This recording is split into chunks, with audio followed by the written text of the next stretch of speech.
বন্ধুরা সবাই ভাবে যুক্তি যান, আপনাদেরকে নিয়ে আজকে গুরুত্বপূর্ণ কথা চলতেছে। আপনারা যারা দীর্ঘ অনেকদিন যাবত ইউটিউবে লাইভ করতেছেন বা ইউটিউবে কাজ করতেছেন, সফলতা আসে নাই, ইউটিউবের ভিডিও ফরিতে যায় নাই, তারা ধৈর্য ধরে সুন্দরভাবে ভিডিও ছাড়েন। আপনাদের গোটা রিচ টাইম ইউজ মি, আপনার ভিডিও হইতে হবে কমেডিফুল time in popular insta video.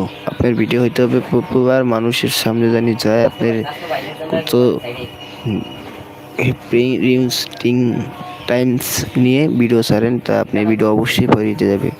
দেখ in look the photo reviews, পাশাপাশি ফটো ছাড়ার চেষ্টা করবেন, 3টা ভিডিও ছাড়ার চেষ্টা করবেন। দৈনিক 3টা ভিডিও, 2টা ফটো, ক্রিয়েন্সাস 2টা পোস্ট করার চিন্তা করবেন। তাহলে আপনার ইউটিউব চ্যানেল অবশ্যই মজবুত থাকবে, হার্ট মিট মানে ভালো থাকবে। আপনারা যারা দীর্ঘ